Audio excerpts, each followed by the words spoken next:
Live from WOWT, First Alert 6 starts with breaking news. Breaking this morning, a stretch of Metro Road is back open after a deadly crash last night. Authorities say it happened around 7:30 near 234th and Highway 6. That's just west of the Nebraska crossing outlets. One person died in the crash. Another was taken to the hospital. The crash was cleared just after midnight, and right now we don't know what caused it. Stay with First Alert 6 on air and online as we work to find out more information for you. Well, good morning, everybody. It's so good to have you with us on this Friday morning. I'm Cerise Cole. And I'm Erin Hartley, joined by Senior Chief Meteorologist Rusty Lord. We have a great forecast in store for a Friday. Makes it feel more like a Friday, too, when it's nice out. Everybody's going to be in a great mood today, hopefully. Beautiful weather. We're going to warm up quickly this morning. A lot of sunshine to go with it. Hopefully you can open up the windows and just let the house cool down and air out a little bit. And you can see the beautiful sunrise we have here to start things off. The river's looking great. A little sun glare is probably the biggest issue this morning. Sunny day and the warmest of the week on the way today. First Alert 6 weather day for Sunday with snow showers that'll impact parts of the area on Sunday. Show you where is most likely to get that here shortly. And a busy pattern next week. Nearly daily chances of rain. It won't be all day rain, but each day has a chance. You can see some high clouds moving in from the northwest here. As we go through the morning hours, those are going to be fairly harmless. We're looking to the west at those and northeast, or northwest, I should say, and not a lot to them. 36, southeast wind at 7 miles per hour. Feels like 30. You still want a coat as you head out, but those numbers are 5 to 15 degrees warmer right now than they were at 7 o'clock yesterday. That is a good start. And we're going to warm it up even more. Even though we will have a northwest wind here shortly, that'll gust to near 25 miles per hour, and into the evening hours may back off a little bit. So a little breezy at times, high clouds moving through. By 9 o'clock, we're in the 40s, and then heading towards noon, we're up into the 60s. We gained 20 degrees over that 3-hour window, and that is so key to our warming this time of year. 9 to noon, the rate of warming is very fast, and by 3 o'clock, we're up near 68 to 69 degrees for the high today. A little bit warmer in some spots. Wouldn't be surprised to see a couple of 70s on the Nebraska side, and then cooler to the east. By 7 o'clock, we're right around 60, falling off through the 50s and the 40s tonight. Should be a quiet night heading towards Saturday, which actually is trending warmer. And we start off with some clouds right around 30, and we get quite a bit of sunshine. 50 on Saturday, the way it's looking now. A little bit of a north breeze. May hit 25 miles per hour. Still a First Alert 6 weather day on Sunday. This is not a big snow maker, but it's the next one, and I think it's going to have some impacts to the area as it moves through. Snow, maybe some sleet showers through mostly the afternoon. I think it builds in late morning, develops, and then is out of here pretty quickly. Best chances for most of the snow is going to be south of I-80. Less than an inch in the metro, but you don't have to go too far south to run into some bigger totals. This is the way I see the snowfall playing out. An inch or less around I-80, Douglas, Sarpy, Pottawatomie County. You go Red Oak, Plattsmouth, Lincoln, and south. You get some 1 to 3 inch totals. And there might even be a heavier pocket that needs to be added within this. I would say northwest Missouri probably has the best chance of maybe going over 3 inches. We'll see if we need to add another contour layer there. But you can see as we go through this here, that's the way the snow is going to look out of this one. I don't think it's a big snowmaker. It's a pretty quick mover as well, but a First Alert weather day on the way for Sunday to account for that. All right, so Sunday we've got some winter weather, but next week we have a lot of precipitation and it looks like rain. So should we just keep the umbrellas in the car all week long? Probably a good idea. And whatever mud that was created by the melting, it's probably going to continue next week. We're not talking all day rain here with any of this, but several opportunities. And here's what one model shows with the moisture out of the Sunday snow. This keeps it just south of Omaha. You can see how that adds up a little bit more. So still, again, fine tune and figure things out with that. But look at this model as I ran it all the way through next weekend, and look at the opportunity for an inch plus of rain from Omaha to the southeast. And it could be a pretty good soaker. Some of this could actually be from thunderstorms too. Yeah, wouldn't be surprised to hear some rumbles of thunder, see a little lightning. Different model, kind of the same story. All the way through the entire 10-day forecast, you're seeing some 1 inch plus rain totals. And this would be needed. We're dry. We could soak up a lot of this if it falls at a slow enough pace, and it'd be great. So starting Sunday, it kickstarts a busier weather pattern with Monday afternoon rain chances, more on Tuesday. And this could easily be a scenario where one round moves through. It'll impact where we're able to return the moisture and build the next chance. So pay attention each and every day leading up towards next weekend, where we have some, well, wetter than average weather likely to continue even towards the middle of March. So a lot of moisture may be lining up for the first half of March here, which if we could space it out enough, it'd actually be pretty welcome the way things are looking.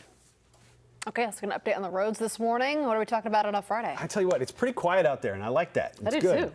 Everybody getting where they need to be. If we can get through another hour of this, I think we'll be okay. But let's head over to the traffic maps here, and you can see how things are looking. That's a lot of green on the map. There have been some periodic slowdowns here on 144th heading towards I-80 and Highway 370 heading towards I-80. That's where it's been the most consistent with some slowdowns there. Otherwise, you're looking on Dodge. Look around the area right now. Let's go back here a little bit. I think I had it set up the wrong way. There we go. This is what I wanted to talk about here. Nothing to show you on that camera there, but don't forget about the road closure here on Military between 67th and 70. I encountered this, forgot about it actually a couple of days ago. This is through the end of May, and you'll notice here just on the south edge of Benson Park where we have that. They're doing some bridge work there. Otherwise, you go west this morning, Maple's looking good, Dodge looking good, Center looking good right now, 680 as well. A lot of green on the map. Traffic. There's those slowdowns, 144th that I mentioned, and Highway 372, as everybody's trying to get on the interstate to get where they are going. So no big problems right now. Keeping an eye out on crashes. Got Bo in here to help me out a little bit now on behind the scenes and make sure we don't miss a single crash that comes in. All right, we know you're on it. You and Bo. Rusty, thank you. Your news now. We are learning new details about a high-profile sex trafficking bust at an Omaha hotel. Patel Kavan Kumar took a plea deal with federal prosecutors. As part of that deal, he admits he knew 3 adults recruited 2 minors for prostitution. Prosecutors say the adults took the victims from Colorado to a now closed American off of I-80. Gavan Kumar was an employee there. The 2 victims were told to have sex with hotel employees in exchange for rent. Gavan Kumar faces up to life in prison when sentenced in May. Well, police arrest a man after a standoff at an Omaha apartment. Police tell us they received a report of a person held against their will Wednesday night near 96 and Park Drive. When officers showed up, they say the victim ran out and the suspect barricaded himself inside. A SWAT team helped take the suspect, 36-year-old Charles Reed, into custody.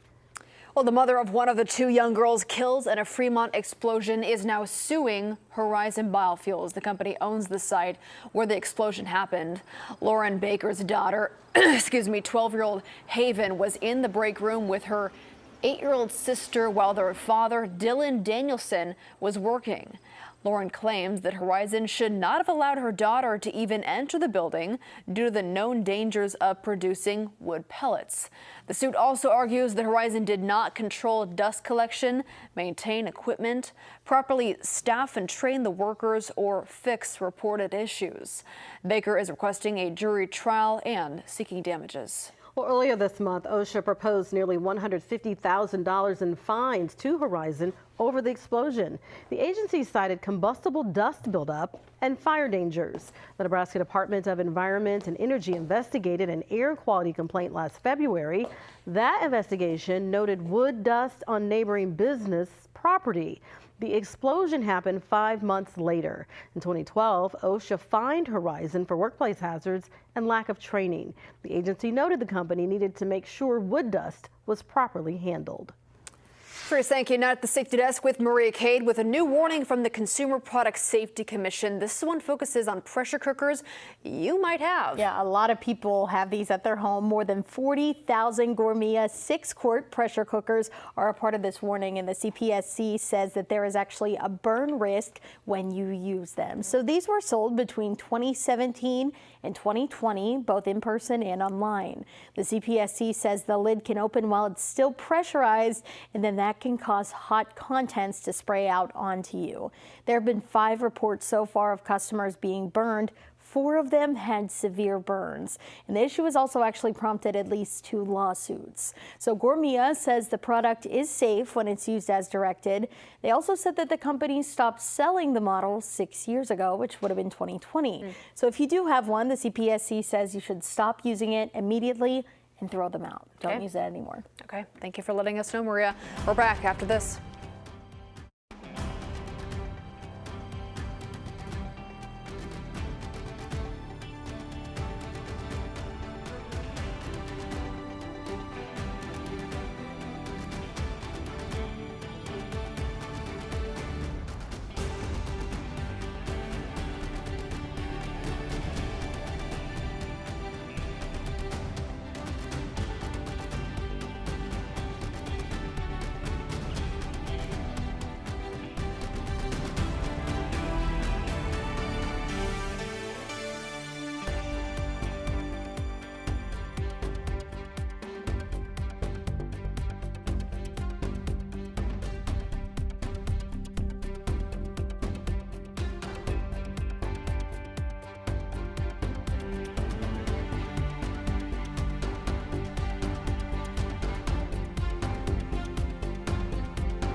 Welcome back, everybody. I feel like we always are happy about Friday, but when the weather is going to be as nice as it is today, it just gives us an extra little boost, right? Yeah, I think everybody should be in a really good mood. Should be. 60s at the least. Might get a couple 70s showing up somewhere on some thermometers.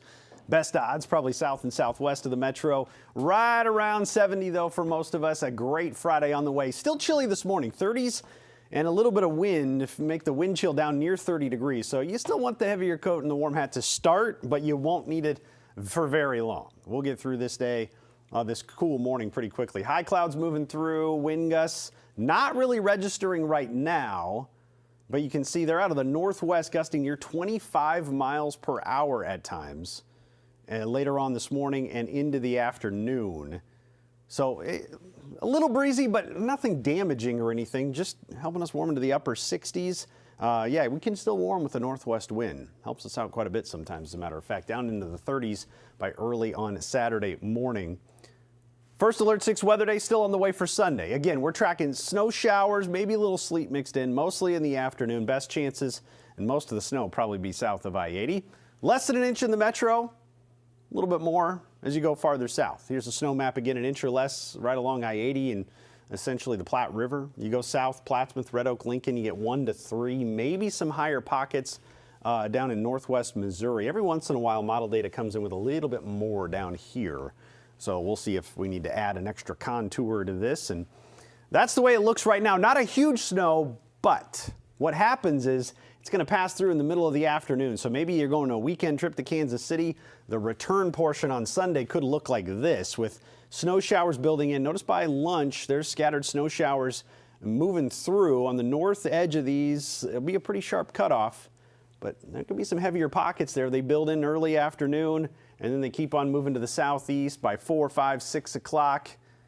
Towards 7, you'll notice here snow showers. They should move out pretty early in the afternoon, or early in the evening, I should say. Mostly an afternoon round of some snow, and then Monday and Tuesday bring with it the chance for a few more rain showers. Starts to pick up a busier pattern the way things are looking early next week. March, Not exactly a lion. Okay. We talking about this, just maybe a lion cub or something like that. Trying to bring a little snow.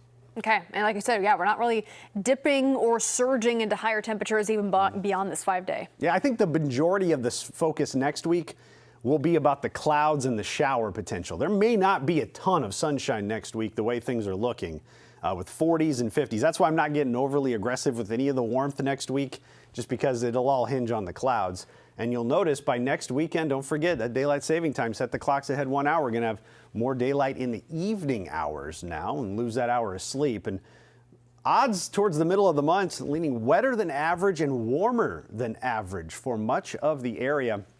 We're looking at a stretch that, well, brings us several opportunities for precipitation. One or two of those could have a little snow on the backside of those. But right now, we're talking mostly rain at this point and 40s, 50s, maybe a couple 60s. What an interesting winter this has been. I know. Got a couple little bursts of it, and otherwise pretty quiet. All right. Well, thank you, Rusty. You bet. Your news now happening today in Lincoln, floor debate on LB 1235. So this would expand the Medical Cannabis Commission's authority. Now, this new bill goes beyond dispensaries and growers to include patients, caregivers, and doctors. Now, if this passes, patients would have to register with the state. They would also have to pay a fee to legally have their prescription. Doctors would also need to enroll in a state program and follow commission rules to partake. The bill also takes away out-of-state recommendations for residents. Supporters say it gives the program some structure, but critics say it strips away protections patients already have. It is a very narrow bill that only addresses the Cannabis Commission. It allows for commissioners to be paid. It allows for the commission to raise fees, and that's important for them to be able to do their work. But it doesn't do a lot to ensure that patients and families are going to get access to the cannabis that the voters approved. Kavanaugh has been pushing a separate bill, LB 933, to give doctors legal immunity when recommending cannabis. That bill cleared committee this week and is now also heading to the full legislature. On to your Big Red Extra coverage now. Nebraska athletics continues making history for women.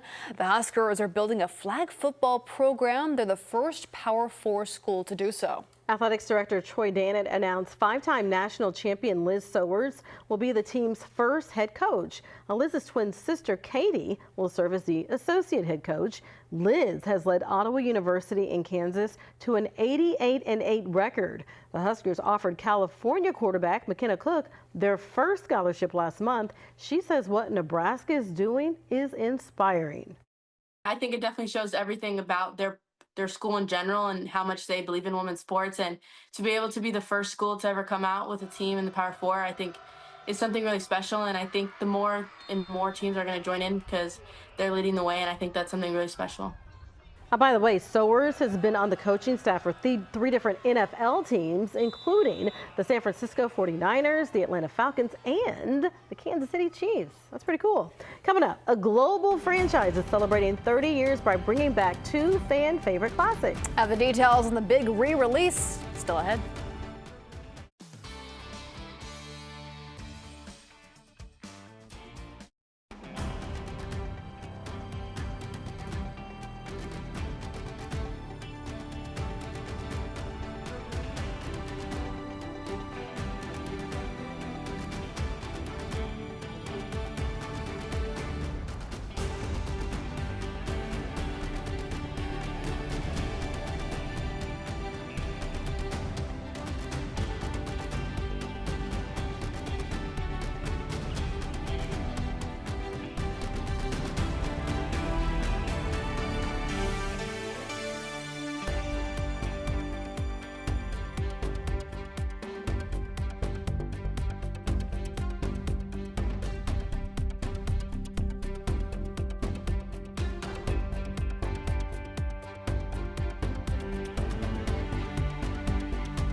Welcome back, everybody. Not only is today National Pokemon Day, the franchise is also marking its 30th anniversary. It started in Japan with the launch of the first Pokemon video games, Pokemon Fire Red and Pokemon Leaf Green for Nintendo Game Boy. To celebrate, Nintendo is re-releasing both of those games for the Nintendo Switch 2. They'll feature the original gameplay, the soundtrack, and characters the fans know and love. The video games each cost $19.99. Oh, that doesn't sound bad. So is anybody here a Pokemon person? I kind of missed the window with that. I don't remember playing it at all. I had Pogs and video games, but yeah, I never got to Pokemon, I guess. When I was in elementary school, yeah. Your brothers too? Yes, yeah. I had all the cards. Yeah.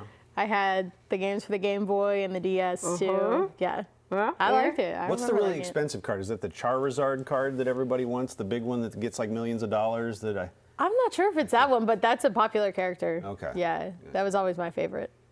Fire. Did you was this your jam at all? Yeah, no, we were definitely in the demographic of like if you were a kid, but we were not a video game playing family. We were not allowed to, so kind of missed that. But you know, always saw the merchandise. Happy anniversary. It's kind of cool to see how it came back with Pokemon Go. Oh, just a couple years ago, kind of introduced it to a new 2016. Yeah. All right, everybody, that's going to do it for us. Thank you so much for joining us. We're going to get ready for our update in today's show. You can watch it here on streaming or over the air. Have a great start to your weekend.